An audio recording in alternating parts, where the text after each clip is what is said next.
Buenas tardes a todos. Vamos a empezar este segundo vídeo en el cual vamos a hablar de la historia de las fuentes de energía, de la clasificación de las fuentes de energía y finalmente de los diferentes desequilibrios que se producen entre aquellos que producen y consumen energía.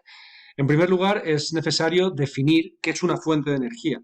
Las fuentes de energía son recursos que proporcionan, en este caso la naturaleza, y proporcionan una fuerza requerida en los procesos industriales. Un proceso industrial se basa en la transformación de materias primas en productos elaborados.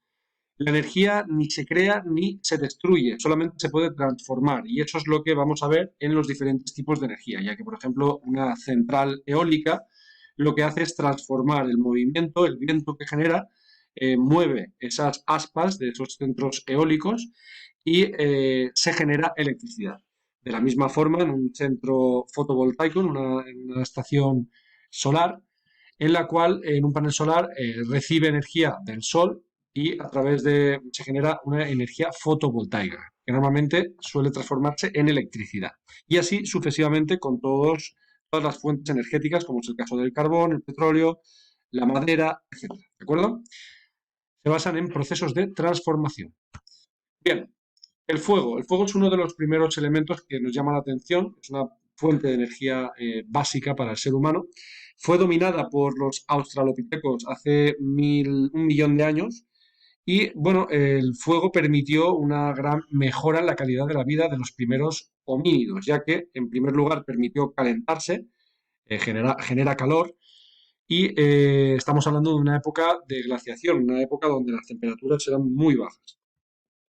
Asimismo, también permitió cocinar, preparar alimentos y esa cocina, ese cambio en la dieta de los homínidos permitió un gran desarrollo y un aumento de la población, ya que se estaban eliminando, al preparar esos alimentos, se estaban eliminando muchos microbios, muchas bacterias y se estaba mejorando el sistema digestivo. Finalmente, también supuso la posibilidad de ahuyentar animales que eran competidores del ser humano. Mediante el fuego, de alguna manera, lo que podíamos hacer era defendernos de esos animales depredadores que competían con el ser humano. En este caso. Bien, otro elemento a destacar en la historia de las fuentes de energía sería la fuerza animal. Durante el Neolítico se empezaron a domesticar algunos animales y estos animales, muchos de ellos proporcionaban alimentos. No simplemente alimentos de tipo cárnico, ya que, por ejemplo, estamos hablando de animales que proporcionan productos secundarios, es decir, la leche, productos lácteos derivados de la domesticación de estos animales. Pero lo que más nos llama la atención, o lo que más tenemos que centrarnos en este tema, es la capacidad de generar una fuerza animal. Es decir, estos animales eran empleados en labores agrícolas, en la agricultura, como animales de tiro. Como podéis ver en esta imagen, se trata de un arado que está tirado por dos bueyes, en este caso, y por lo tanto la fuerza animal duplica, en este caso, o mejora el rendimiento agrícola en estas primeras civilizaciones a lo largo del río Nilo, ¿vale? Otra fuente de energía es el agua, que ha sido utilizada por varias civilizaciones, obviamente como medio para regar los cultivos, pero con el tiempo se empezó a utilizar como una posible fuente de energía, ya que se empezó a canalizar y a utilizar el movimiento de las norias como fuente de movimiento, una energía que generaba movimiento en este caso, ¿vale?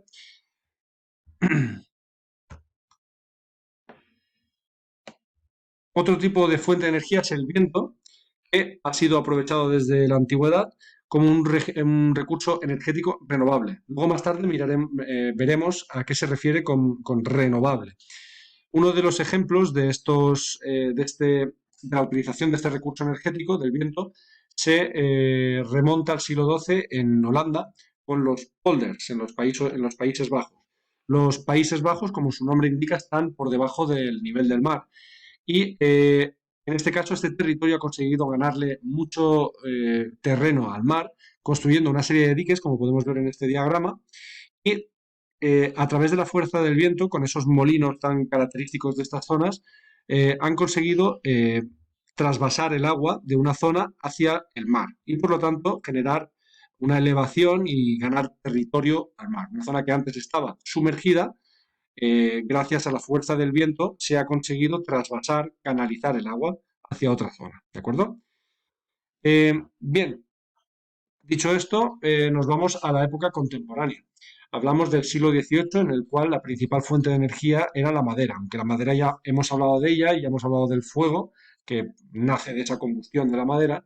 En el siglo XVIII era utilizado como el elemento principal eh, para calentarse, para cocinar, etcétera, ¿de acuerdo? Sin embargo, en el siglo XIX, tras la invención de la máquina de vapor, es decir, tras la primera industrialización, vamos a ver cómo aparece una nueva fuente de energía que es el carbón. El carbón es un mineral que va a alimentar, va a hacer esa función de la madera, de combustionar, y va a ser alimentado el carbón va a ser utilizado para alimentar esas máquinas, para poder generar un movimiento para esas máquinas que normalmente eran utilizadas en zonas industriales, en el ámbito industrial. A finales de este siglo, del siglo XIX, aparece la electricidad y el petróleo como dos fuentes básicas que a día de hoy son fundamentales para entender el mundo en el cual vivimos, ¿vale?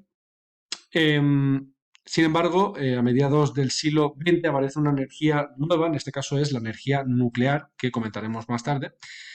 Y bueno, estos recursos energéticos, estas fuentes de energía han sufrido diferentes momentos en la vida, ¿vale? Y en este caso, en el año 1973, han habido crisis, y en este caso hubo una gran crisis que afectó al gas natural y, bueno, en este caso al petróleo, fue una crisis del petróleo, y gracias a esta situación en la cual se eliminó parte de la producción del petróleo y generó desabastecimiento, debido a esta crisis, se tomó la alternativa de implementar nuevas fuentes energéticas. En este caso, el gas natural, que está asociado al petróleo, y al otro tipo de energías que son conocidas como las energías alternativas. Las energías alternativas era como se llamaba a las energías renovables, en este caso, como es el caso del viento, el sol y las mareas, por ejemplo. ¿De acuerdo?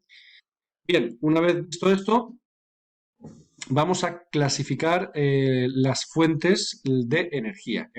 Para clasificarlas, básicamente hay que basarse en dos elementos. En primer lugar, en función de su duración, ya que esas fuentes de energía pueden existir de manera limitada en la naturaleza, es decir, se pueden agotar y por lo tanto se les denomina no renovables.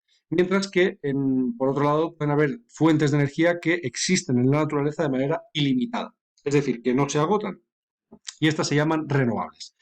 Las no renovables, en este caso las que son limitadas en la naturaleza, se clasifican en las siguientes: el petróleo, el carbón, el gas y la energía nuclear, que viene de un mineral, en este caso el plutonio o el uranio, que tiene una gran radioactividad y que son limitados, se encuentran de una manera limitada en la naturaleza. Mientras que hay otro tipo de energía que son las renovables, que hemos dicho que son ilimitados en la naturaleza, no se pueden agotar. Y estamos hablando de qué tipo, pues de la energía hidráulica, del flujo de agua de un río, la energía de la biomasa, que estamos hablando de los restos orgánicos de plantas muertas, de podas, de restos de bosques, ramas secas. Todo eso se convierte en diferentes tipos de energía de biomasa, como es el caso de los residuos sólidos urbanos, los cultivos energéticos, los biocarburantes, la biomasa residual, que son derivados de esta energía de biomasa. La energía de la geotérmica, esta se basa en el calor que se encuentra bajo la superficie de la corteza terrestre. La energía eólica, cuando se aprovecha la energía del viento, y finalmente la energía solar, que se puede diferenciar dos tipos: la fotovoltaica y la térmica. Esta genera electricidad y esta genera calefacción, calor en este. Otro tipo de clasificación puede ser en función de su lugar de obtención. La primera es en función de su duración y la segunda en función de su lugar de obtención.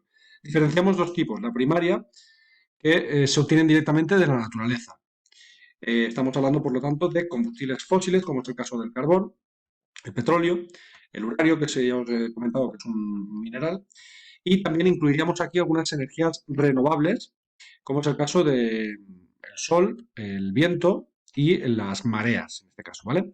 Sin embargo, hay otro tipo de energías, como son el caso de las secundarias, que se producen a partir de la transformación de una energía primaria. Fundamentalmente estamos hablando de la electricidad, sería el primer ejemplo que deberíamos de tener en cuenta. Sin embargo, la transformación, el petróleo en este caso es un producto que tiene una gran lista de derivados.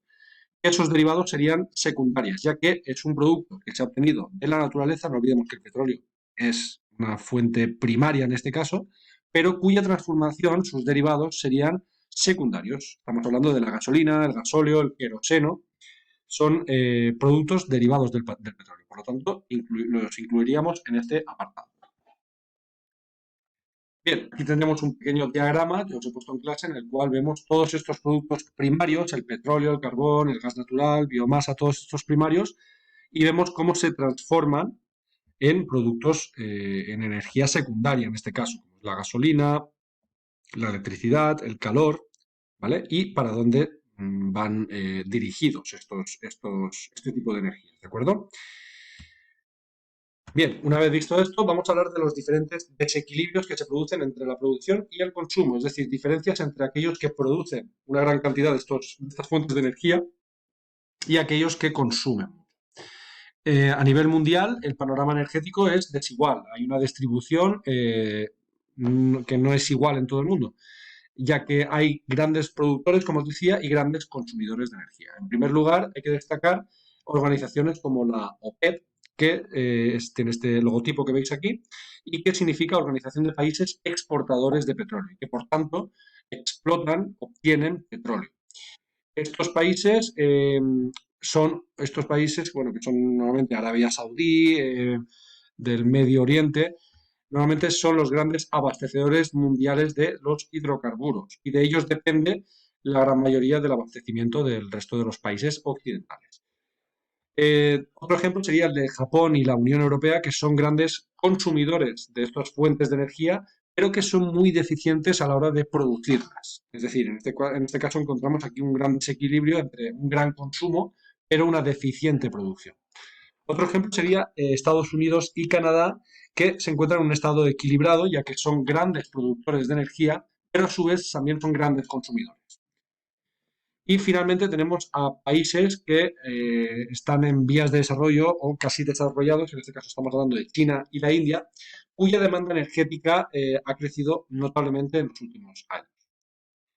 Bien, finalmente estaría bien hablar de la situación del futuro, cómo está planteado el futuro energético. Bueno, en el siglo XXI se prevé un constante aumento en el consumo de la energía, es decir, el aumento de la población eh, va a requerir una gran demanda de energía. En este caso, el 80% de la energía mundial proviene de los combustibles fósiles, que se sabe que se van a agotar y que además tienen un gran efecto en este caso, ya que contaminan un montón y dificultan el desarrollo sostenible.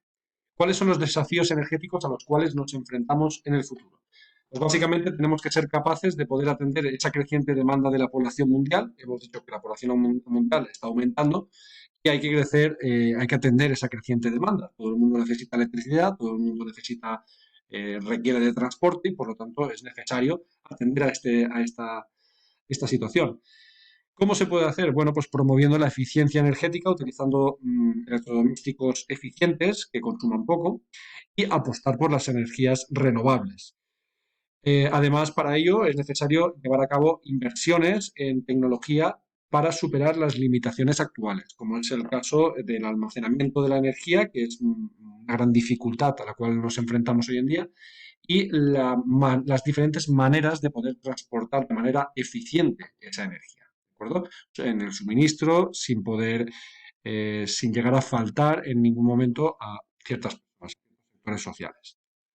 Bien, esto es todo de la parte de las fuentes de energía. En el siguiente vídeo vamos a hablar de las energías no renovables. Un saludo.